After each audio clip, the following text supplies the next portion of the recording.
እግዚአብሔር ይመስገን። እንግዲህ የመጀመሪያውን ሳምንት ግብዝነት ስለሌለበት እምነታችን አነሳን። እሱ በጌታ በኢየሱስ ክርስቶስ መዳናችን እንደሆነ ተነጋገርን። ለዛ ደግሞ የወንጌልን ቃል መስማት በጣም ወሳኝ ነው። የወንጌል ቃል ከሰማን ደግሞ ሁላችንም ዳግመኛ እንወለዳለን። በትክክል ዳግመኛ የተወለደ ሰው ደግሞ ምልክት እንዳለው እሱን ለማንሳት ሞክረናል።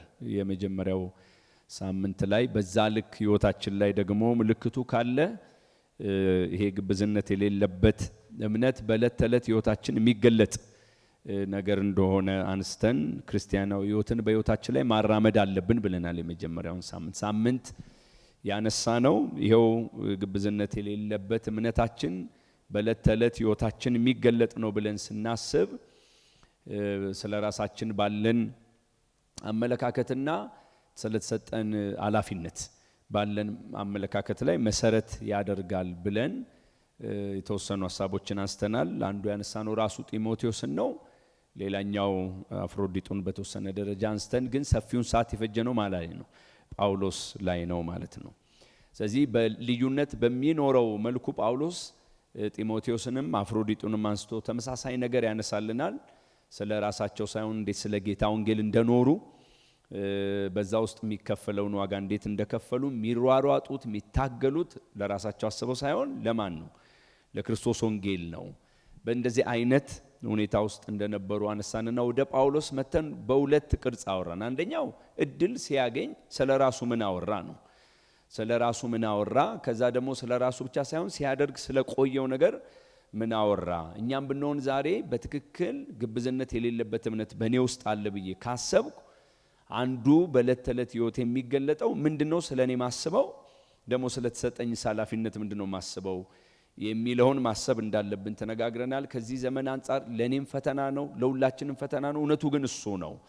ስለዚህ የጳውሎስን ስለራሱ ሲያስብ የሚመጣበት መዳኑ ነው አይደለ? ትላንትናው ነው፣ ያለፈበት መንገድ ነው፣ እንዴት የጌታ ብርሃን በላዩ ላይ እንደመጣ ነው፣ ማይገባው እንደነበረ ነው። ጠቅለል ስናደርግ እሱን ነው ያነሳ ነው። ወደ ተግባሩም ስንመጣ የሚያሻማ አይደለም። ምን ሲያደርግ እንደነበረ ነግሮናል። ምን ሲሰብክ እንደነበረ አንስተናል። ስለምን ጉዳይ ሸክም እንዳለው አንስተናል። እነዚህን ሁሉ እንጠቅልል ከተባለ ሄዶ የሚሽከረከረው አሁንም ምን ላይ ነው? ወንጌል ላይ ነው፣ ኢየሱስ ላይ ነው። ስለዚህ እሱን እኔም እናንተም በህይወታችን ላይ መለማመድ ይጠበቅብናል። እግዚአብሔር ጸጋ ይሰጠናል። ዋናው ነገራችን ግን ምንድነው? ግብዝነት የሌለበት እምነት እኔ ጋር አለ ብዬ ካልኩ በዋናነት ማንሳት የፈለኩት መገለጫ አለው ነው አይደል? ማይታይ አይደለም፣ የሚታይ ነው፣ የሚጨበጥ ነው፣ የሚዳሰስ ነው። እንዳውም ሳምንት ምን ብለናል? ብዙዎች ስለሚል አሉ ማለት ነው አይደል? በጣም በርካቶች አሉ ማለት ነው። እሱን ለማንሳት ሞክረናል። ሰዓቴን ለመሻማት ዛሬ የዛሬውን ሐሳብ እናንሳ። እንግዲህ አንዱ አደራውን የሚመጥን ተከታይ በህይወቱ ላይ የሚታየው ግብዝነት የሌለበት እምነቱ ነው። እሱ ደግሞ በዕለት ተዕለት ህይወቱ ምን ማለት አለበት ነው? መገለጥ አለበት ነው። ዛሬ የምናነሳው ሁለተኛው ሐሳብ የእረፍት ሰው መሆን ነው የሚል ነው ማለት ነው። አንደኛው ግብዝነት የሌለበት ምናችን ነው? እምነታችን ነው። ሁለቱን ሳምንት እሱን ስናብራራ ወይም ስንነጋገር ነው የቆየ ነው። ሁለተኛው ግን እኔም ሆንኩ ሁላችንም አደራውን የሚመጥን ተከታይ መሆን እፈልጋለሁ ካልኩ በዚህ በሁለተኛ ጢሞቴዎስ ላይ የተገለጠው የእረፍት ሰው በመሆን ወይም ደግሞ የምስጋና ምክንያት በመሆን ነው የተገለጠው። ጳውሎስ እንደዛ ስለሚል ደግሜ አሁንም አነብላችኋለሁ። ቅድም በጸሎት ያነበብነው ለተወደደው ልጄ ለጢሞቴዎስ ከእግዚአብሔር አብ ከጌታችንም ከኢየሱስ ክርስቶስ ጸጋና ሰላምም ይሁን። ከዛ ሌትና ቀን በልመናዬ ሳላቋርጥ ስለማስብ ነው የሚለው። እንደ አባቶች አድርጌ በንጹህ ሕሊና የማመልከውን እግዚአብሔርን ምን እላለሁ? አመሰግናለሁ። ከዛም ባህን እያሰብኩ በደስታ ሞላ ዘንድ ደግሞ ላይ ምን እላለሁ? እናፍቃለሁ ብሎ ይላል። የመጀመሪያው ሳምንት ያሰመርነው አትዘንጉ። አሁን እኛ እየተነጋገርን ያለነው ከወንጌል አንጻር ነው ብለናል አይደለም? የተከታይነቱን ጉዳይ እያወራ ነው ከተቀበልነው አደራ አንጻር ነው። ስለዚህ ከሱ አንጻር ካወራን አሁን አንዱ ዛሬ የምናነሳው ሁለተኛ ብለን የምናነሳው ነገር የምስጋና ምክንያት የመሆን ጉዳይ፣ የእረፍት ሰው የመሆን ጉዳይ ነው። በትክክል አንዱ የተሰጠኝ የወንጌል አደራ አለ። እሱን ደግሞ ለሌላ አቀብላለሁ ብዬ ካሰብኩ ከኔ የሚጠበቀው ሌላኛው ነገር በየትኛውም በተሰየምኩበት ቦታ በመገኝበት ቦታ እኔ በማሳልፍበት የትኛውም ቦታ የምስጋና ምክንያት መሆን አለብኝ፣ የእረፍት ምክንያት መሆን አለብኝ ማለት ነው። ስለዚህ አብሬያችሁ ነው የምሰበከው፣ አብሬያችሁ ነው ስጋዬን በጥርሴ ነክሼ ጸጋ ምለምነው። እኔም በዛ መሰራት ውስጥ ያለው ሰው ነኝ። እንደዛ ነው እየተመካከርን ያለ ነው። ስለዚህ ጳውሎስ ሌትና ቀን በልመናው ሳያቋርጥ ያስበዋል። ከዛ እንደ አባቶች አድርጌ በንጹህ ሕሊና ማመልከው እግዚአብሔርን ደግሞ ምን እላለሁ ይላል፣ አመሰግናለሁ ይላል ማለት ነው። የጢሞቴዎስን እንባ እንደሚያስታውስ በዛ ጉዳይ ደግሞ በደስታ ምን እንደሚል እንደሚሞላ ቢሳካለት ደግሞ ወደ ጌታ ከመሄዱ በፊት በአይኑ ቢያየው ምን እንደሚል እንደሚናፍቅ ይናገራል ማለት ነው። ይሄ አሁን ጤናማ የሆነ ነገር አያስፈልገንም? ይሄ ነገር በጎ አይደለም? እስቲ በሉኝ። በጣም በጎ ነው ማለት ምንድነው ሐሳቡ? እሱን ሲያስብ ምጥ የለበትም። እሱን ሲያስብ አእምሮ ላይ ትግል የለም። እሱን ሲያስብ አይጨነቅም። እሱን ሲያስብ እንዴት ላድርገው የሚለው አይነት ሰው አይደለም። በአንተ ምክንያት ማንን አመስግኛለሁ? እግዚአብሔርን አመሰግናለሁ ብሎ ነው የሚለው ማለት ነው። ስለዚህ ዛሬ የምንነጋገረው በትክክል እግዚአብሔር የወንጌል ኃላፊነትን በእኔ ላይ አስቀምጧል። ይሄ ደግሞ አደራ ይጠበቅብኛል፣ ለሌላ ትውልድ አሳልፌ መስጠት አለብኝ ብዬ ካሰብኩ የሚከፈለውን ሁሉ ዋጋ ከፍዬ ጸጋ ለምኜ እግዚአብሔርን ጠይቄ የምን ሰው መሆን አለብኝ ማለት ነው። ለምስጋና ምክንያት መሆን አለብኝ። የእረፍት ሰው መሆን አለብኝ። አይችልም እግዚአብሔር? እስቲ ይችላል ብሎ ይችላል። እግዚአብሔር ጸጋ ይሰጠናል። ሐሳቡን እሱ ላይ ተንተርሰን ነው ለማውራት የምንሞክረው። ስለዚህ ይህንን ሐሳብ ስናነሳ ጳውሎስ በጻፋቸው መልእክታቶች ውስጥ እንደነዚህ አይነት ነገሮች በጣም በተደጋጋሚ አንስቷል። አንድ 3 መልእክታቱ ላይ ካልሆነ በስተቀር ብዙዎቹ ላይ አንስቷል። በዚህ ምክንያት እግዚአብሔርን ምን እላለሁ? አመሰግናለሁ ብሎ ማለት ነው። እንዲሁ ገንዘብ እንድታደርጉኝ በሁለት ከፍለን ለማየት እንሞክር። አንደኛው በቀጥታ ቅዱሳንን ግለሰቦችን ሳይሆን ቅዱሳንን የሚመለከት ጉዳይ አንስቶ በዛ ጉዳይ እግዚአብሔርን ምን እላለሁ? አመሰግናለሁ ብሏል። በቀጥታ ደግሞ ግለሰቦችን አንስቶ አንዱ ጢሞቴዎስ ነው፣ አንዱ ማን ነው? ፊሊሞና ነው። ሁለቱን አንስቶ ደግሞ በእነሱ ምክንያት ማንን አመሰግናለሁ ብሏል? እግዚአብሔርን አመሰግናለሁ ብሏል። ለምሳሌ ሮሜ ምዕራፍ 1 ቁጥር 8ን ስናነብ እምነታችሁ በዓለም ሁሉ ስለተሰማች አስቀድሜ ስለሁላችሁ አምላኬን በኢየሱስ ክርስቶስ ምን እላለሁ? አመሰግናለሁ ይላል። ስለዚህ ስለ ሮሜ ቅዱሳን ወይም አማኞች እምነታቸው በዓለም ሁሉ ስለተሰማ በዚህ ምክንያት ለማምስጋና ያመጣል፣ ለእግዚአብሔር ምስጋና ያመጣል። የቆሮንቶስንም ክርስቲያኖች ሄደን ካየን አንደኛ ቆሮንቶስ ምዕራፍ 1 ቁጥር 4 ላይ በጌታ በኢየሱስ ክርስቶስ ስለማመናቸውና ስለተሰጣቸው የእግዚአብሔር ጸጋ ማንን አመሰግናለሁ ይላል? እግዚአብሔርን አመሰግናለሁ ይላል። በእነሱ መካከል እነሱ ክርስቶስን ስለማመናቸው በእግዚአብሔር ጸጋ ምክንያት ማንን አመሰግናለሁ? እግዚአብሔርን አመሰግናለሁ ይላል የቆሮንቶስ ክርስቲያኖችን። ፊልጵስዩሶችንም እንዲሁ አንስቷል። የዛሬው ዋና ሐሳባችን አይደለም። ፊልጵስዩስ ምዕራፍ 1 ቁጥር 3 ቆላሲስን አንስቷል። ቆላሲስ ምዕራፍ 1 ቁጥር 3 እንደገና የተሰሎንቄ አማኞችን አንስቷል። ምዕራፍ 1 ቁጥር አንደኛ ተሰሎንቄ ምዕራፍ 1 ቁጥር 2 እንደገና ምዕራፍ ሁለተኛ ተሰሎንቄ ምዕራፍ 1 ቁጥር 3 ላይ አንስቷል። የተለያየ ምክንያት ያነሳና በዚህ ምክንያት እግዚአብሔርን ምን እላለሁ? አመሰግናለሁ ብሏል። እኛ ግን ዛሬ በቀጥታ በግለሰብ ደረጃ የተነሱትን እናንሳና በነጥብ ጥቂት ነገር አሳይቼ በሰዓቴ ለመጨረስ እሞክራለሁ። በግለሰብ ደረጃ ከተነገረላቸው ሰዎች መካከል አሁን የጠቀስነው ማን ነው? ጢሞቴዎስ ነው። ምዕራፍ 1 ላይ ጢሞቴዎስ ነው። ሌላኛው ማን ነው? ፊሊሞና ነው። ስለዚህ የጢሞቴዎስን ስናይ ግልጽ ነው። ቋንቋዎቹም እንደ አዲስ ቢለመዱልኝ ብያቸዋለሁ የዛሬ 15 ቀን። የተወደደ አይደለም ወንድሜ፣ እውነቱ ውሸት እንደዛ አይደል? ወንድሜ የተወደደ አሁን ለሆኑ ሰዎች የሚታው ነገር አይደለም፣ አባባልም አይደለም። እውነት ለመናገር ጥሩ ለመሆንም ስንል የምንለው አይደለም። እግዚአብሔር በረከት አድርጎ የሰጠን በጎ ነገራችን ነው። እውነቱ ውሸት ነው። ስለዚህ ጳውሎስ ጢሞቴዎስን የተወደደ መሆኑን ይነግረዋል። ሌትና ቀን በልመናዬ ሳላቋርጥ አስባለሁ ይለዋል። ከዛ በቀንነት የሚያመልከውን እግዚአብሔርን ያነሳና እሱን ደግሞ ምን እላለሁ? በአንተ ምክንያት አመሰግናለሁ ብሎ ይላል። እዚህ ላይ ይህንን አስምሩልኝ።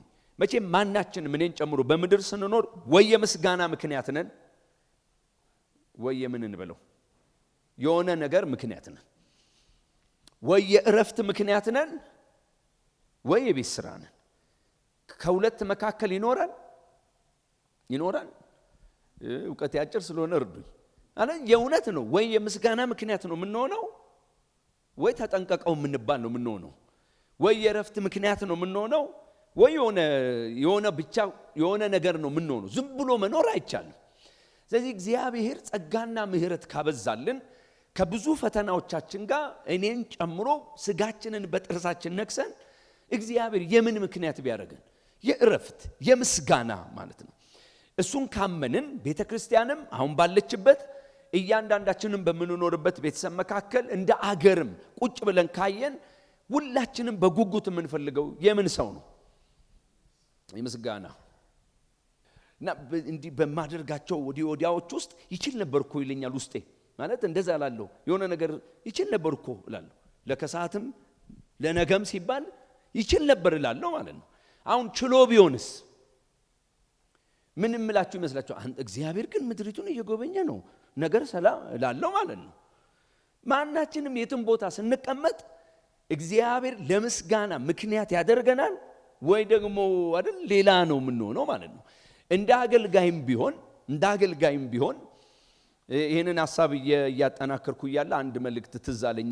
እኛ አገልጋዮች ጸሎት አለና እዛ ጸሎት ላይ አንድ ሰው ሲያገለግለን ምን አለ? እባካችሁ ወዳችኋለሁ ይሄ ኃላፊነት የኔ ነው አትበሉ አለ።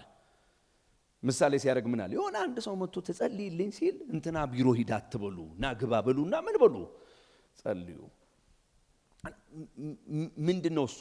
ወደ አከሌ ማለት በአሰራር ደረጃ ወደ አከሌ እኮ መምራት ችግር የለው፣ እውነት ውሸት እሱ ምንም ችግር። ግን አንዳንዴ ዝም ብላችሁ ይመጣልና ለምን ከሰዓትና ስል እንደማለት ነው። ምን አለ የምችለውን ባረግ አይደል? አሁን በስራ የተሰማራናለን። ምን አለ የምንችለውን ብናረግ፣ እንደኔ የምናገለግላለን። ምን አለ የምንችለውን ብናረግ ማለት ነበሩልና። እኛ ደግሞ ሌላ ግድ የሚለን ነገር አለ። እንዴት ሌላኛው ሰው ወንጌልን ይቀበልልን? እንዴት እኛ ጋር ጣፍጦ የደረሰ ወንጌል እንደ ጣፈጠ ሌላ ሰው ጋር ይሄድልን? አንዱ እኮ መንገዱ የእረፍት ምክንያት መሆናችን አይደለም ወይ? አለ በእኛ ምክንያት አካባቢ ማረፉ፣ በእኛ ምክንያት ቤተክርስቲያን ማረፏ፣ በእኛ ምክንያት ምንኖርበት ቤተሰብ ማረፉ፣ በእኛ ምክንያት ስራ ቦታ መቀየሩ አይደለም ነው እኮ። በዛ ልክ መሆን ይቻላል። መጽሐፍ ቅዱሳችን ላይ እንደዛ የኖሩ ስላሉ ማለት ነው። እንደው የትምህርት ጊዜን አውቃለሁ፣ ግን ከፈቀዳችሁልኝ አንድ ጸሎት እናርግና ፊሊሞናን ጥቂት አንስቼ በሰዓቴ ልጨርስ። እጆቻችንን አንስተን አንድ ጸሎት እንጸልይ። እባክህ ጌታ ሆይ ትልቅ ኃላፊነት አለብን፣ በጣም ትልቅ። እኛ ጋር በብዙ ዋጋ መክፈል የወንጌል ደርሷል፣ እዚህ ዘመን ላይ ደርሷል። ያለብንን ብዙ የቤት ስራ ታውቃለህ። ጸሎቴ ግን አንድ ነው ለኔ ለባሪያ በዚህም ላለው አያላን እባክህ እንለምናለን የእረፍት ምክንያት እንድታደርገን፣ የምስጋና ምክንያት እንድታደርገን በጌታ በኢየሱስ ስም እኔ ጸልያለሁ። ለነቀፋ ሳይሆን፣ ለስድብ ሳይሆን፣ ለመተቸት ሳይሆን፣ እግዚአብሔር ሆይ ለከንቱነት ሳይሆን ለምስጋና ምክንያት እንድታደርገን በጌታ በኢየሱስ ስም ሰዎች እኛን ሲያስቡ እንባችንን እንዲያስቡ፣ የልብ ቅንነታችንን እንዲያስቡ፣ ሰዎች እኛን ሲያስቡ መተባበራችንን እንዲያስቡ፣ አቤቱ ሰዎች እኛን ሲያስቡ አንተ የምትወደውን ያንን የህይወት መንገድ መሄዳችንን እንዲያስቡ ለምስጋና ምክንያት እንድታደርገን በኢየሱስ ስም እኔ በስም እጸልያለሁ። እግዚአብሔር በዚህ ይመርቀን። ሐሳቡን ግን በደንብ እንድንነጋገርበት ባሉን ደቂቃዎች 15 ደቂቃ እናገርና በሰዓታችን እንጨርሳለን። ፊሊሞና ላይ በጣም ግልጽ ተደርጎ ስለተቀመጠ ነጥብ በነጥብ ጥቂት ነገር ላንሳላችሁና አሰበስባለሁ። ቁጥር 19 እስከ 24 ፊሊሞና ነገር ግን ኑሯችሁን ሳውቅ እኔ ደግሞ ቁጥር 4 ማለት ነው። ፊሊሞና ያው አንድ ምዕራፍ ነው። ቁጥር 4 በጌታ በኢየሱስ ዘንድ በቅዱሳንም ሁሉ ዘንድ ልድገመው፣ በጌታ በኢየሱስ ዘንድ ከዛስ በቅዱሳንም ሁሉ ነው የሚለው። በቅዱሳንም ሁሉ ዘንድ ስላለ ስለ ፍቅርህና ስለ እምነትህ ሰምቼ በጸሎቴ እያሳሰብኩ ሁሉ ጊዜ አምላኬን አመሰግናለሁ ይላል። ቁጥር 7 የቅዱሳን ልብ ባንተ ስላረፈ ወንድሜ ሆይ በፍቅር ብዙ ደስታንና መጽናናትን አግኝቻለሁና ይላል። የመጨረሻው ቁጥር 20 ላይ አዎን ወንድሜ ሆይ በጌታ እኔ እንድጠቀምብህ ይሁን በክርስቶስ ልቤን አሳርፍልኝ ይላል። እግዚአብሔር ጸጋ ይስጠን። ጳውሎስ ምንድነው የሚለን? በጌታ በኢየሱስ ዘንድም ደግሞስ በቅዱሳን ሁሉ ዘንድ ማለት ነው። እሱ ባገኛቸው እነዛ ሁሉ ቅዱሳን እንደው ለፍቅር ጥሩ ለመሆን ለመርዳት ለማገዝ እንደው አመቺ ስርዓት ስላላቸው ነው ወይ ማለት ከነሱ የመጣ ነው ወይ የፊሊሞና ይሄ በጎ ነገር ነው? ምላሽ ላይ መሰረት ያደረገ ሰዎቹ የሚሰጡት አጸፋ ላይ መሰረት ያደረገ አይደለም። ለምንድነው እንዲደፍር የምትለው ካላችሁ ጳውሎስ ትዝ ይላችኋል አናሲሞስን እንዲቀበል ከተናገረው በኋላ አንድ ካስቀመጠለት ነገር መካከል ዕዳ ቢኖርበት እኔው በእጄ ጽፋለሁ እኔ ከፍላለሁ ይላል ጳውሎስ ይልና አንድ ግን ወዲያው እዛው ቁጥር ላይ ምን የሚለው ነገር አለ? ያንተም እኮ ዕዳ ብዙ አለብህ ያወራል ማለት ነው። ምንድነው ብዙ ዕዳ ያለበት? አሁን ፊሊሞና ከበርቴ ነው፣ ባለጠጋ ነው። የፊሊሞና ላይ የተገለጠ የትኛውም ነገር ጳውሎስ ሲረዳ ስለ ዳንክ ነው ብሎ ነው የሚያምነው። በክርስቶስ ስለሆንክ ብሎ ነው የሚያምነው። ትዝ ይላችኋል የሮሜ እኮ ክርስቲያኖች ለቅዱሳን በሚደረገው የገንዘብ ማሰባሰብ ላይ እድል እንዲሰጣቸውና እዛ ውስጥ እንዲሳተፉ ልባቸው ሲነቃቃ ከጠቀሱት ነገር መካከል አንዱ ምንድነው? እነሱ ባለማወቅም ቢሆን ሕይወት ሰጥተውናል እኮ ነው የሚለው። ሕይወት ሰጥተውናል እና እኛ ምን አላው ምን ብንሰጥ ገንዘብ ብለው ማለት ነው። የፊሊሞና አሁን የምናነሳለትን በሕይወቱ ላይ የተገለጡትን ጉዳዮች ጳውሎስ እድገት ነው፣ አባት ነው፣ እናት ናት፣ ያደክበት ሰፈር ነው አይለውም። ምንጩን የሚያነሳው ድነ ነው የሚለው። ወንጌል ነው እንዲሚያደርግ ብሎ ማለት ነው። አሁን ለምን ይሄንን አልክ ካላችሁ ብዙ ጊዜ ራሴንም የሚፈተነኝ ነገር ነው። እና አጸፋው አቅማችንን ይፈትነዋል አይደል? ወድጄ እኮ አይደለም እንድንል ማለት ነው። ከአጸፋው ጋር ይገናኝ። እንግዲህ ቅዱሳን ሁሉ ልብ ባንተ ስላረፈ ካለ እንግዲህ አርፈዋል ማለት ነው አይደለም? እንደውም ትርጉሙ ላይ እኮ አንጀት ስለረሰረሰ ነው የሚለው ማለት ነው። እንችላለን። እግዚአብሔር እንደዚህ ማድረግ አይችልም? ይችላል። አቅም እንዲኖረው ወንጌላችን ተቀባዮች እንዲበዙ እግዚአብሔር ፉክክሩን እንዲያነሳልን ጉዳዩ የሃይማኖት ቤቶች ጉዳይ እንዳልሆነ እንዲታወቅልን የሚቀርቡን ሰዎች እኛን ሲያሸቱ እሱ ከመጣ ጊዜ ጀምሮ እሷ ከመጣች ጊዜ ጀምሮ አረፍን እግዚአብሔር ይባርካቸው እስኪሉ ድረስ አይቻልም። ይቻላል። አንድ ወደ ጌታ ሄደ ሰው ወደ ጌታ ሄደ ቀን የሚተባበር ጎረቤት ጠፋ። እኔ ራሴ ተገኝቻለሁ እዛ ለቅሶ ላይ። የሚተባበር ጎረቤት ጠፋ። በኋላ ያዛ ያሉ ጎረቤቶች ሲጠየቁ ምን አሉ? እነሱ ለቅሶ ሲገጥማቸው ያ ወንድም ሙታናቸውን ይቅበሩ እያለ ይሄድ ነበር ትቶ። ሰምታችኋል? እንዴ ኩልክ አይደለም አለ። አቅሙም ጉልበቱም የወንጌላችን አቅምም ጉልበቱም መነካካት ላይ መሰረት ያደርጋል። እንደዛ መሆን እንችላለን። እግዚአብሔር እንደገና እንዲመርቀኝ ለኔም እንድትጸልዩልኝ እንደ አገልጋይ የእረፍት ምክንያት ብሆን አይደል? እንደ ሰራተኛ ምሰሩ ሰዎች የእረፍት ምክንያት ብንሆን፣ ሚስት ለባሏ የእረፍት ምክንያት ብትሆን አይደለም? ባል እንደዛ ቢሆን፣ ቤተሰብ እንደዛ ቢሆን። ያው ላሳያችሁ እንዴት ባለው ሁኔታ ተገልጦ ነው ይሄ ሰው እንዴት ተጻፈለት ነው። የምስጋና ወይም የእረፍት ሰው የሆነው ፊሊሞና ምን ተቀምጦለታል? አንደኛው ቅድምም አንስቻለሁ ደግሜ ያነሳለሁ የተወደደ ነው የሚለው ቁጥር 1 የክርስቶስ ኢየሱስ እስር ጳውሎስ ወንድሙ ጢሞቴዎስ ካለ በኋላ ለተወደደውና ነው የሚለው አብሮን ለሚሰራ ፊሊሞና ይላል። ስለዚህ ፊሊሞና እንዴት ነው አንዱ የተገለጠው ከተባለ የተወደደ ነው። እግዚአብሔር እንደዚህ አይነት ልብና መንፈስ ይስጠን። ሲጻፍለት እንደዛ ነው የተጻፈለት። ምን ያለ ነው? የተወደደ። እስቲ የተወደደ ብሎ የተወደደ። ይሄ በየሁኔታው አቋመ ቢስ ሆኖ ከዛም ከዚህም ጋር እሺ በማለት የሚመጣ ነው አይደለም። እንደዛ አይደለም። ግን ምንድነው እንዴት ነው የኖረው እዛ ማህበረሰብ መካከል ይሄ ከበርቴ ይሄ ሰው ከተባለ በቃ ጳውሎስ የተወደደ እንደሆነ ይነግርለታል።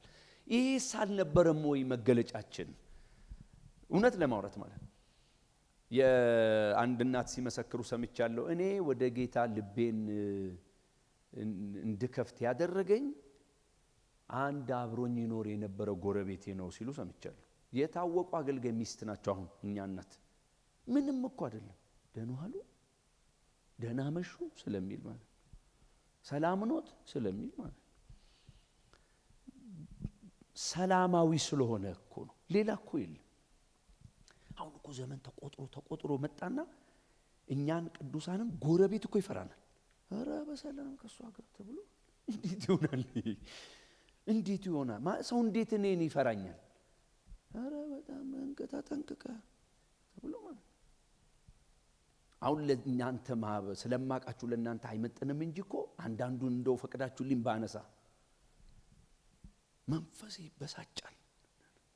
ወደ ግራም ወደ ቀኝም እንዴት ከተበሳጨ መቤት ዘግቶ በወድ ይሻላል አይደል? ጎረቤት ሳይሰማ አካባቢ ምናምን። አሁን እንኳ አካባቢ ያውቃል አንተን ገና ሳይ ይበሳጭብኛል ብሎ ማለት እንዴት ይሆናል? እኛ ጎረቤት እንዳለን ማለት ነው። አሁን ያሳደደን የነበረ አንዱ ጎረቤት ነበር። ቸርች ጉዳዩ ፍርድ ቤት ደረሰና ተናገር ቃል ስጥ ሲባል ማለዳ ይመጡና በጠዋት 12 ሰዓት ገብተው የጀማል መንፈስ ይመታ ይላሉዋል። እነሱ ቀጥታ ነው ለካ የሚሰማው። አሁን ይክርክር ያስፈልገዋል። በተበሳይቶ ነው መንፈሱ ነው ማለት አለብን። ምን አለ ሰውየውን ስም ባንጠራ አይቻልም ማለት ረጋ ብሎ በእውነት ረጋ ብሎ ማሰብ እኮ ጥሩ ነው።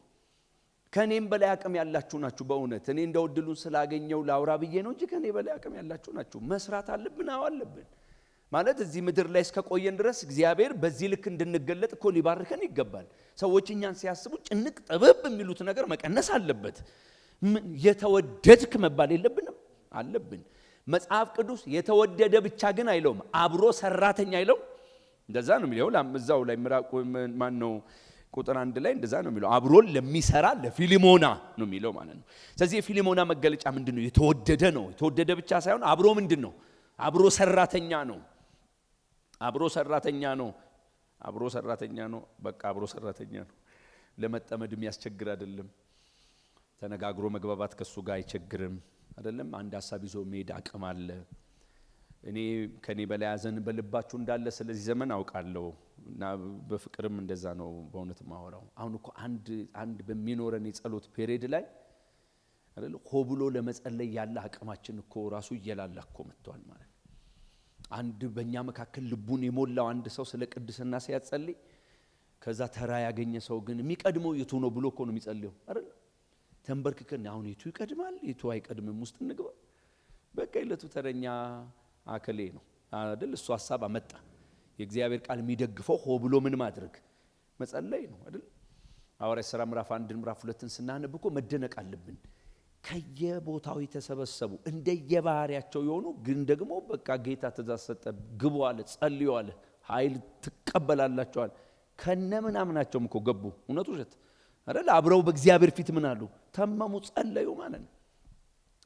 ብዙ ሄደን ማጥናት እንችላለን። እነ ጴጥሮስ እኮ በሚታሰሩበት ጊዜ እኮ በር ዘግተው ቤት ዘግተው እኮ በጋራ ይጸልያሉ። አይጸልዩ? አደራህን ብለው የሚሻለው መጸለይ ነው ፊት ለፊት ፌስ ማድረግ ነው የሚል ርዕስ የለም። ስላልተጻፈ እንደው አልመሰለንም ከሆነ አላቅም አለ። በጣም ማሰብ አለብን። እንደገና እግዚአብሔር በዚህ ምድር ላይ በዚህ ልክ እንዲገልጠን አብረው መቆም አይችሉም የሚለው በእኛ ዙሪያ የተወራው ወሬ እግዚአብሔር ተሐድሶ እንዲያመጣበት አብረው መቆም ይችላሉ፣ አብረው መምከር ይችላሉ። አይቻልም? እንደዛ ይቻላል። እዚህ ያላችሁ አገልጋዮች፣ ቄሶች ራሴን ጨምሮ የጸሎት ርዕስን ብታደርጉልኝ ማለት አሁን እኮ አይደለም እንደዚህ በአንድ ቤተሰብ ደረጃ ማታ በጋራ ጸሎት መጸለይ የማይቻልበት ዘመን ላይ እኮ ደርሰናል። እውነት ውሸት? እውነት ጌታን እናንተ ቼክ አድርጉ። ለምን ልጆ አንድ ቸርች ነው፣ አባትየው ደግሞ ሌላ ቸርች ናቸው፣ እናትየው ደግሞ ሌላ ቸርች ናቸው፣ እህትየው ደግሞ ሌላ ቸርች ናት፣ እንትኑ ደግሞ ሌላ ቸርች ነው። ከዛ ያችሁ ከየቦታው ተሰብከን አንድ ቤት ስንገባ አንደኛው የመነቃቃት ዘመን እንደሆነ ነው የሚያውቀው፣ አንደኛው ማታ እኮ መስማማት እኮ ሊከብደን አይገባም። አንድ ቤተሰብ ነና አለ። በጣም ማሰብ አለብን። እግዚአብሔር እኔና እናንተን የረፍት ሰው እንዲያደርገን የምንመኝ ከሆነ መጠየቅ ያለብኝ እኔ የተወደድኩ ነኝ ወይ ነው? አብሬ መጠመድ የምችል ሰው ነኝ ወይ ነው? ማለት የሽታ መንፈስ አለኝ ወይ ነው? አለ እግዚአብሔር የሚከብርበት ትክክለኛው ነገር እሱ ስለሆነ ማለት ነው። እግዚአብሔር ይህን ጸጋ ለእኔም ለእናንተም ያብዛ።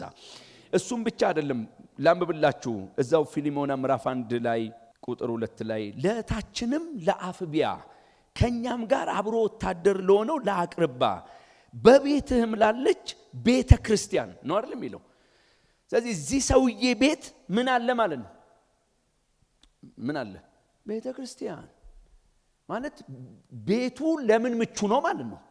ለቤተ ክርስቲያን። እንደዚህ አይነት ሰው ነው ፊልሞና። በቤት ላለች ቤተ ክርስቲያን ካለ ቤት ውስጥ ነው ማለት ነው አይደል? እንግዲህ የተሳሳተ ትርጉም አይመስለኝም።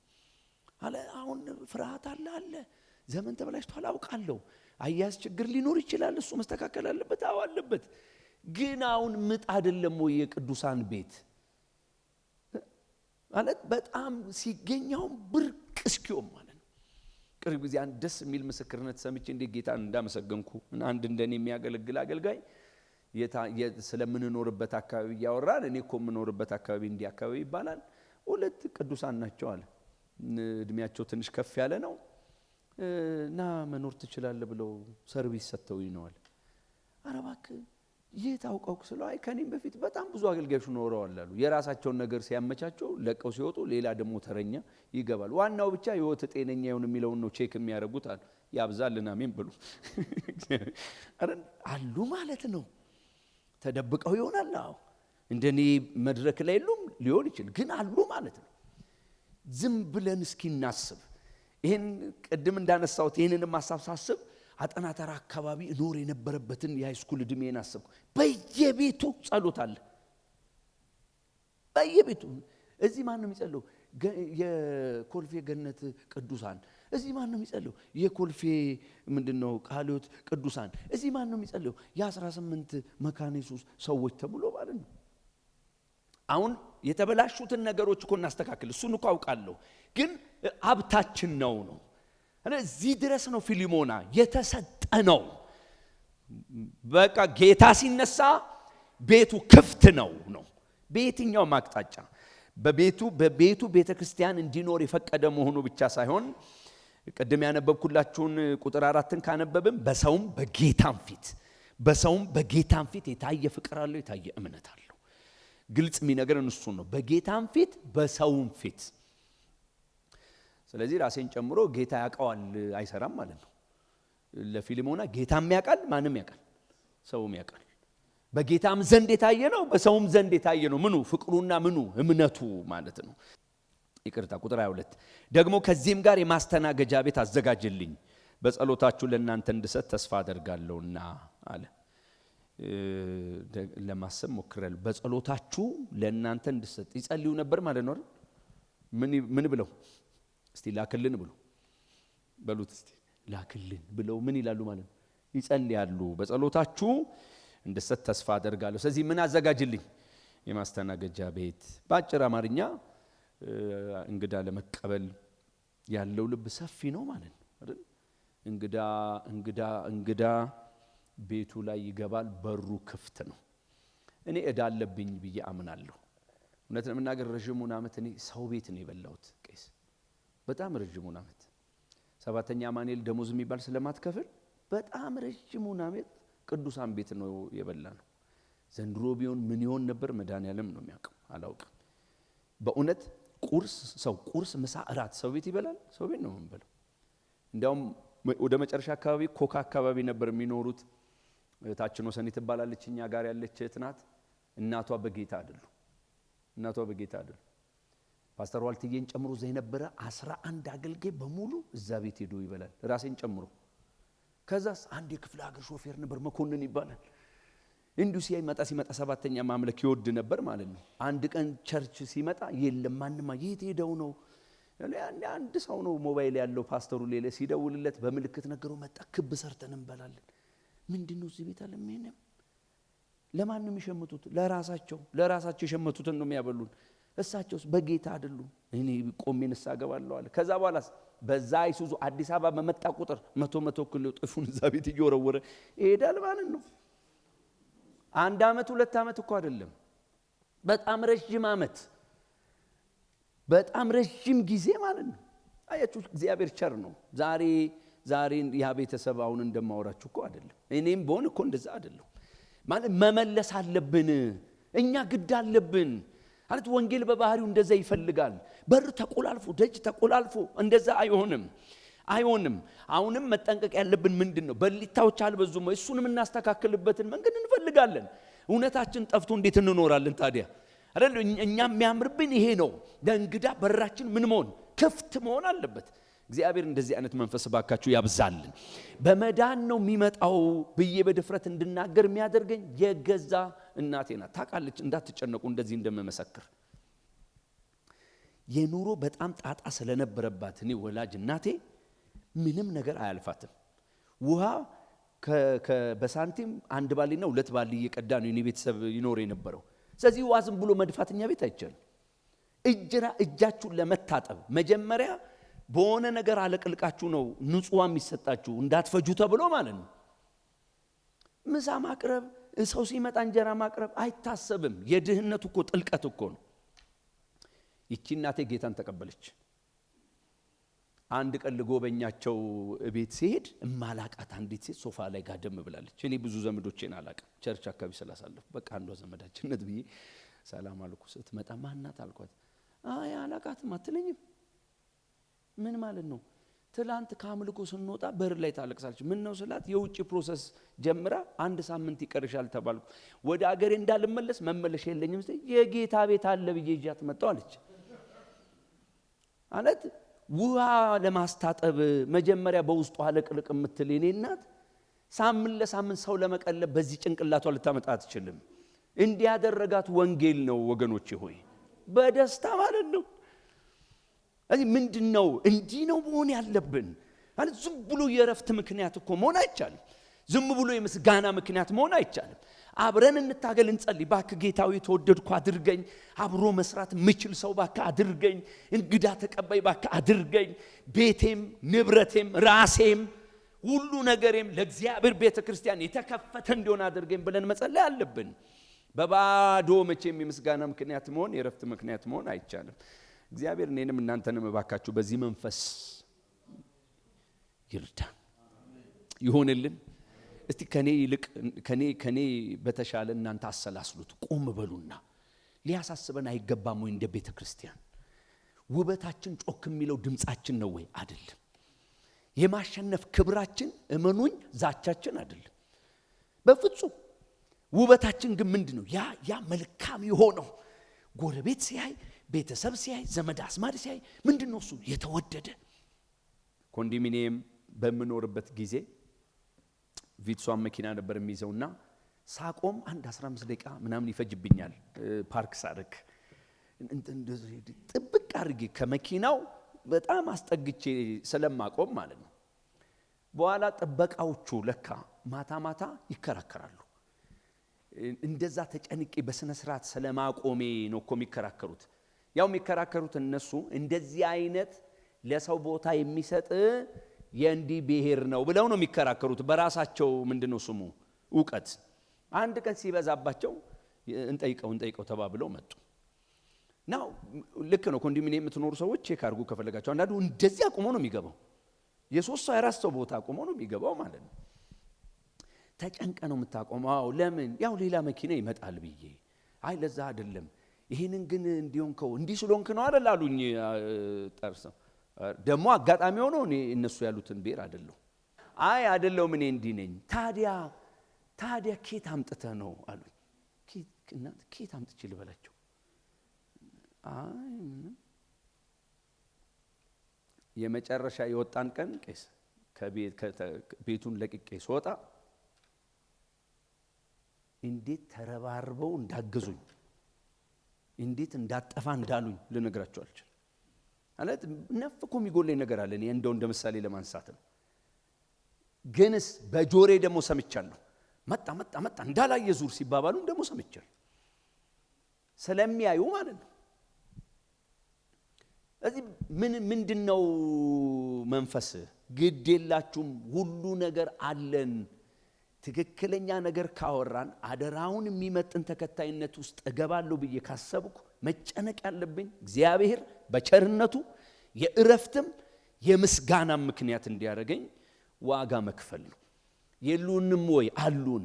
ቅድም ያነበብነው ጢሞቴዎስም ቢሆን እሰይ ልገላገል ነው አለ አይልም። እንባህን አስታውሳለሁ፣ ትናፍቀኛለህ፣ ወደ ጌታ ሳልሄድ በፊት ባይ ደስ ይለኛል፣ በንጹህ ሕሊና ማመልከው እግዚአብሔር ፊት ስላንተ ሳስብ ምስጋና ይሞላኛል ካለ እግዚአብሔር በቀጣይ ባለ ዘመናችን ለኔም ለናንተም እባካችሁን የእረፍትም የምስጋና ምክንያት ያርገን።